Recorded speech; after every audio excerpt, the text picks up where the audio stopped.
Hi there, moms. Do you want to avoid having your kids graduate from college with a ton of student loan debt? On this episode of Raising Mommy, Jesse Walton Jr. of Morgan Stanley talks about how to make that possible and how it's never too late to get started. Keep in mind that although a college savings plan is important, it should not overshadow your retirement savings plan. A special thank you to our friends at Emory Women's Center at Findley for sponsoring the podcast. As part of Emory Healthcare, the largest and most comprehensive hospital system in Atlanta, Emory Women's Center at Findley offers women the highest level of care. Whether you're looking for a gynecologist for your annual well woman checkup, an obstetrician for pregnancy care, or a reproductive health specialist, Emory Women's Center at Findley is known for outstanding women's health care. Our physicians provide general gynecological care for women of all ages, including all dimensions of pregnancy and prenatal care, as well as preventative women's health education and management. You can depend on unparalleled medical care delivered by specialists who work with you to develop a personalized treatment plan. For patient appointments, call 404-778-3401. Emory Women's Center at Findley is located at 12,000 Findley Road, Johns Creek, Georgia, 30097. Enjoy the show.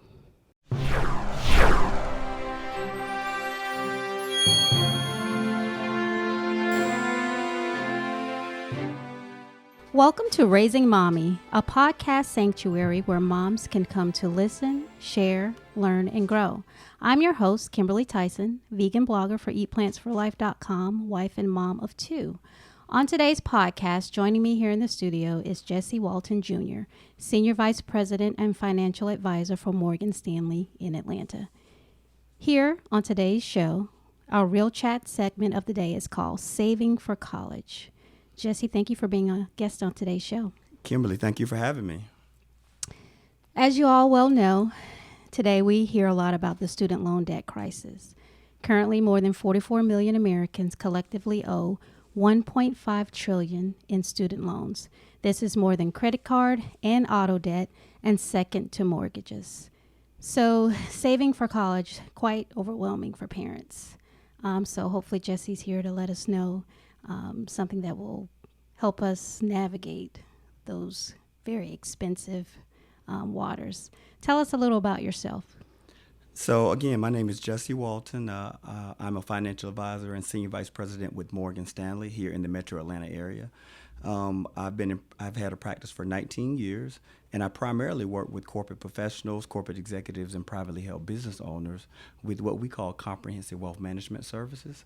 In addition to, we do investment advisory services. We specialize in working with quite a few clients when it comes to retirement planning and transitioning into retirement. And so along the way, as we're planning for retirement, of course, we work with clients in a multi-generational way. And so oftentimes we're working to help your kids go to college. Great. Well, what can you tell us about saving for college? Well, we know that saving for college is a daunting task. Mm-hmm. You probably hear a lot about what's going on with the student loan crisis across the country. Mm-hmm. We know that right now with pretty much most of the graduations happening right now, there are a lot of parents trying to plan for college, and there's a lot of parents that have newborns that are, starting to look at the daunting task of how do I make sure that my kid is prepared for college in 17, 18, 19 years. The problem is that the average cost of tuition in 2018 was for a private four-year college was about $48,000. And that's about $10,000 higher over the past decade. And if you look at a four-year college, that number was about $21,000 for a four-year public college. That number was about $21,000, and that's about $5,000 higher. So there's a big gap in how much is being saved in prep for college. In addition to that, there's also the fact that college cost continues to increase. And so, and therein lies the problem with the massive amount of student loan debt that graduates are facing once they graduate. So my husband and I both graduated with student loan debt. Yes. So what do you tell parents they can do? Well, parents need to start saving as early as possible. If you're even thinking about having a child, or as soon as you announce that you're having a child, open up a college saving vehicle. And I'm sure we'll kind of talk about the different types shortly. But you want to just give yourself as much runway as possible to allow your investments to grow tax deferred and to compound, to make sure that you've been able to accumulate and grow at a higher rate of return than just letting your money sit in cash. A pool of money that you can use for college down the road. Okay. So how can parents save money now to help? One of the more popular vehicles in saving for retirement is called a 529 plan. The real name for it is a qualified tuition plan. Under the IRS code, each state has partnered with investment companies to create a 529 plan where you can save your money on a tax deferred basis. And that money can grow and compound, very similar to a 401k where you're having different investments on the inside of them. But that money can grow and compound. You put the dollars in on an after-tax basis. But when that money comes out, as long as it's used for room, board, tuition, books, and supplies, that money comes out income tax-free to be used for the purpose of what we call a qualified expense, again, which is room, board, tuition, books, and supplies. So is that for in-state and out-of-state colleges? That is for in-state and out-of-state. Oftentimes I get the question of, can you do vocational school or other types of programs? And the answer is yes. The 529 plans qualify for any institution that takes federal financial aid. So are there other benefits to the 529? You can be as aggressive or as conservative as you like. Okay. The other benefits that you have is that as the parent, if you open up a 529 plan, you are the owner. So the child is not the owner, you are the owner. The beneficiary, meaning in this case student, is just that, the student. And so if something happens and your child does not go to college, you're still the owner. You can change the beneficiary to someone else. Or if there's dollars left because one kid went to school and the other one didn't, you can change the beneficiary to your other child or your niece or nephew or grandkid or whatever it may be. But you stay in control of those dollars, so it has some flexibility there as well. So tell us about the 529 plans now, and that you could be saving for K through 12 tuition. Yes, so under the Job Act of, okay, do that one over. All right. Under the Tax Cut and Jobs Acts of 2017, you can now actually use up to $10,000 a year for K through 12 tuition to pay for high school or elementary school expenses. So any program K through 12 where you're paying tuition, you can take up to $10,000 out of the 529 plans per person. Okay.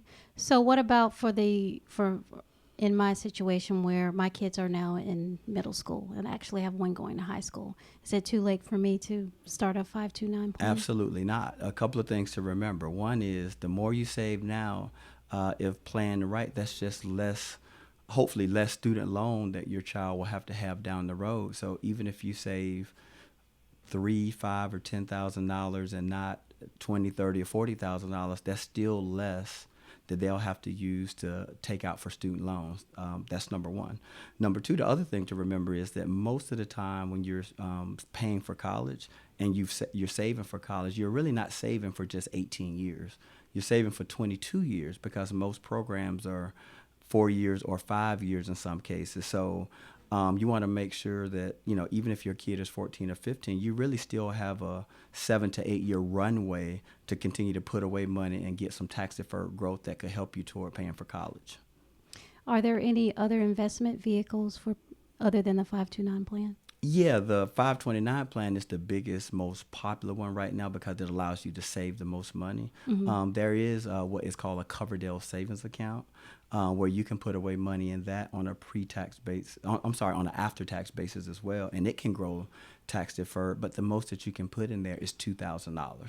So you can't put away as much on an after-tax basis to those plans. And then there's what's called a UGMA account, and that is a Uniform Gift to Minor account. Most people know that as a custodial account. Um, you can put as much as you like in those accounts, but unfortunately, there's two negatives to them. One is that they're taxable, so any interest or dividends that you receive from putting funds in a custodial account is going to be taxable, throughout the year, and not tax deferred. The other piece is at whatever the legal age of the state, that money becomes the child's money when they turn majority age in that particular state. A lot of parents don't necessarily like the thought of a large pool of money being handed over to somebody who's 18 or 21, given whatever state that you're in. So I think with a lot of parents, we think that our kids will either get an academic scholarship or an athletic scholarship. So we try to push those areas. What do you say to those parents that decide not to save? That is a big no-no. Of course, with every financial advisor, we all truly believe in financial planning. And so the goal would really be to save as much as you can for college.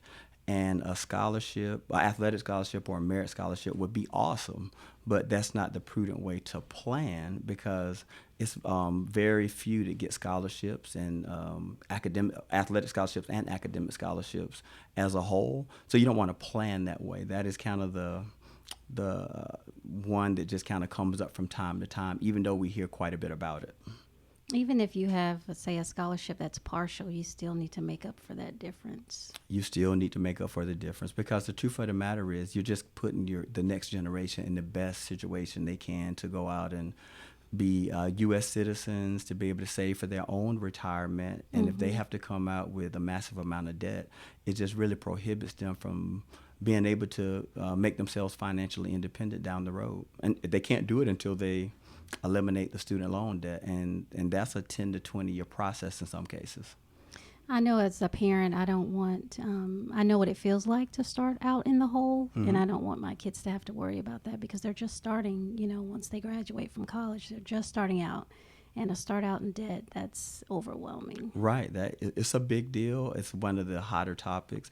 Unfortunately, what's happened in America since 2008 until 2019, all of the millennials that graduated post the 2008 crisis, and they were delayed in getting jobs. They were delayed in starting their careers. And what's happened is, in a lot of times, they deferred their student loans. In a lot of cases, they took out a lot of student loans. And it's become a big deal because the numbers have gotten so large that it's really prohibited them from really getting going with their life. So it's almost like they're a decade behind, according to facts and figures that we've heard. It's made it a bigger challenge and brought a lot of attention to making sure that, we go proper channels or, work hard to really not try to put the next generation in the same scenario. So does the 529 plan really make a dent? Yes, it can make a dent. Again, dent is all relative to what school you choose. There's a lot of different levels of schools. There's associate programs. There is 4-year in-state colleges. There's moderate private colleges. And, of course, there's Ivy League colleges. And the price tag for all of them are very, very different. But, I think as parents plan to send their kid to college, they want to just make sure that they discuss how much is being saved and what school is realistic to make sure that they can match up the proper degree with the amount of student loans or debt or costs that they may incur to go to the school, and look at how much is saved to make a prudent decision for the whole family. Absolutely. So for me, what would be my first step? Me and my husband, we have, my daughter is going to high school, like I said, and the other is, she's in 7th grade. What's the first step for us? Your first step is to sit down with a financial advisor. Okay. And talk to that financial advisor about your goals and your objectives in terms of where you might consider that they go to college. Of course, it's their choice, but they might not know at this particular age and time. So we can run some estimates and run some scenarios off in-state colleges, private colleges, or, again, more expensive colleges on what it would take to have you prepared to be able to pay for one of those colleges. And then from there, we can create a 529 plan and tell you how much you need to be putting in this plan per month based on a certain rate of return to make sure that you're in the ballpark window to achieve your goals. Okay, so key point, start early as possible. Start as early as possible. Even which I had never heard of, but starting before having kids is the ultimate. It's possible, yes. Okay. So it's never too early to start saving. And come in and talk to an advisor about and set a game plan with your kids. Oh, it sounds good. So how can our audience reach you? Your audience can reach me by reaching out at my email address, which is jesse.walton@morganstanley.com. And that's jesse.walton@morganstanley.com. Or my office number is 770-481-1731. Wonderful. Well, thank you for being a guest, Jesse Walton Jr., on today's show and providing us with the insight on our kids' academic future. Be sure to find Raising Mommy anywhere you listen to podcasts. Check out new episodes every Saturday. Follow us on Twitter at RaisingMommyGA. Search for me on Facebook and Instagram at eatplantsforlife.com or Raising Mommy Podcast. Email me at raisingmommy@appenmediagroup.com to share the random, fun, and sweet things your kids say, text, or do for our Off the Kids segment. Remember, first names only, and please include the age or grade of your child. If you have a screenshot of the text or note of the photo of the deed, please also include it in your submission. As always, thanks for listening.